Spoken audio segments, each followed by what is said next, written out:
fastest bike in the World Tour just got faster. Here we've got the all-new Cervélo S5. Let's see what's new.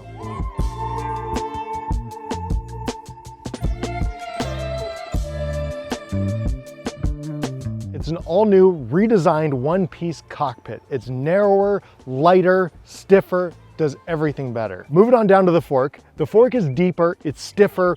With the first ride, that was the thing I noticed most. Pushing it into corners and sprinting, it felt stiff and responsive. We're out by Cervélo HQ. I tried to get a local KOM. That was something I noticed, but more on that later. All across the bike, the tube profiles have changed. The UCI relaxed their regulations. The bigger tire volume also raises the bike up, so Cervélo dropped the bottom bracket back down to compensate. And with that 29mm tire, Cervélo partnered with Vittoria for a custom 29mm tire. That 29mm tire sits on the all-new Reserve 5764. They're deeper, wider, more optimized around that wide tire and made for the S5. The S5 is also UDH compatible, so you can run the Explorer drivetrain. You'll notice the top spec red axis bike has the Explorer 1x13, just like we saw used by a couple of the teams in the classics.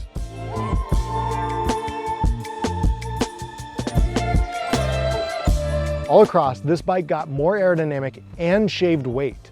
To hear how they did that, we're gonna try to get some time with Maria, the product designer on this thing, and see if we can ask her some questions.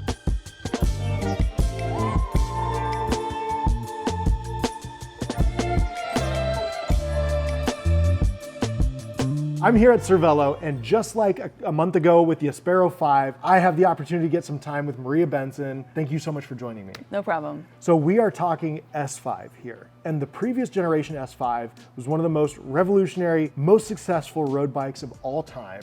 You guys killed it with that one. What did you learn? What were the keys to that bike's success? Yeah, I think the first generation V-stem S5, we could call it, sort of was very disruptive. It was hard for people to accept that kind of a design, right? The result is that the bike was extremely fast, and the team Visma bike has really displayed how well that bike rides by, winning all kinds of stages and races. Just won on another it. Giro. Exactly. Yeah. I think one of the coolest things that we learned from watching the team be so successful is also watching amateur riders be just as successful with the bike. Back, let's say a decade ago, aerodynamic bikes were very harsh. They were hard to ride. They didn't handle well. We've learned a lot over the years about not only aerodynamics, as that is who Cervélo's core is, but also about carbon and how to lay that up in a way that makes an aerodynamic bike easier to ride. We'll get to this in a minute here, that this is designed around some higher volume tires, but does that help with the ride quality and comfort? Now with disc brakes, there's going to be bigger tires and stuff like that? Absolutely, and there's always this conflict of making the bike stiff enough for riders like a sprinter on Visma bike, but not so harsh that somebody who's paying for the bike themselves can't actually ride it. And one of the ways we can get around that is by putting a higher volume tire on there to add a lot of compliance. The wheel and tire interaction has been a learning process over the last several years, and the shape that you create over a higher volume tire and a wider rim creates a really fast system while allowing you to run lower pressures and get that comfort benefit. Going from that previous S5 to this new one here behind us, what did you guys do to make a good bike even better? Yeah, it was a really hard thing to achieve. You ask the team what they wanted out of a new S5 and they said, don't screw it up. But we knew that we could find gains, and the way we approached that is by leaving no stone unturned. We looked at everything. I think one of the most obvious changes is the handlebar system. We're going from a two-piece system to a one-piece system. The original V-stem was actually designed to accommodate a mechanical cable routing system, and so that's where that shape of the V came from, because you needed a clean cable path to allow for mechanical systems to shift appropriately. Well, we don't have that challenge anymore, so we could approach the handlebar in mind with lower profiles, less space internally, because we don't need to accommodate mechanical shifting anymore. That handlebar is definitely the thing that I felt first jumping on the bike. It also felt to me like getting up out of the saddle and putting a lot of force into the handlebars, things felt really stiff in the front end. Yeah. I couldn't tell, it's so hard on a ride, there's so many variables. I couldn't tell if it was the new front wheel, the deeper fork, or the handlebar.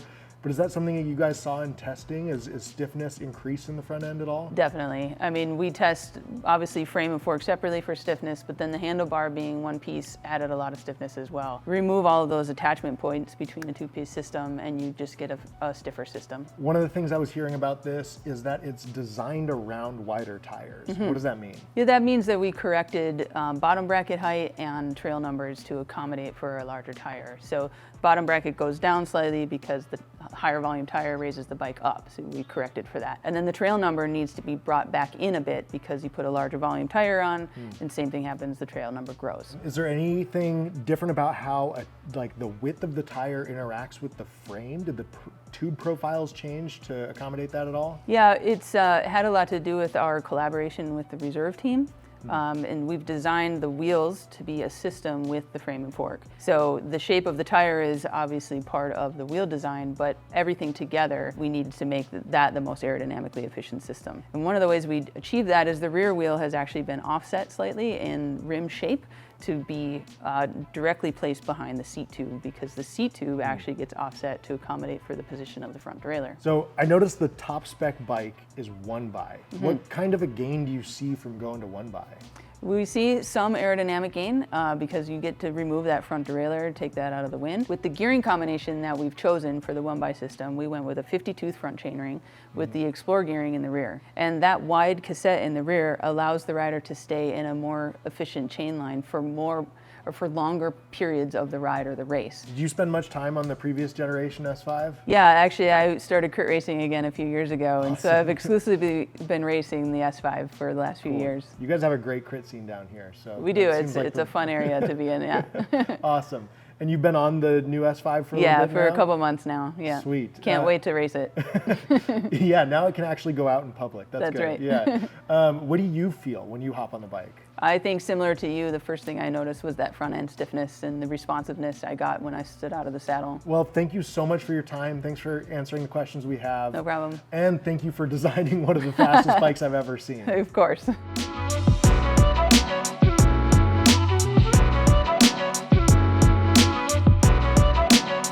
Thank you so much for your time and insights, Maria. But we're all asking, how does this thing ride? Well, there's a segment really close to here that's a 3-minute, nice steady climb, not too steep. Aerodynamics really matter.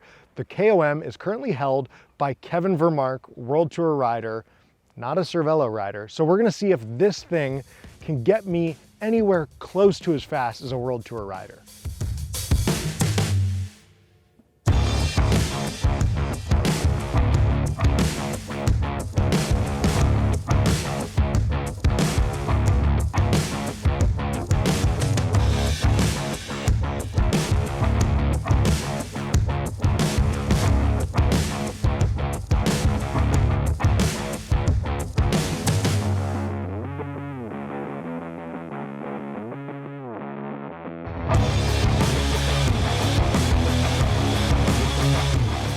So with this S5, we have the fastest bike in the World Tour, getting faster. If you want to check one out, come into a Mike's Bikes or shop online at mikesbikes.com.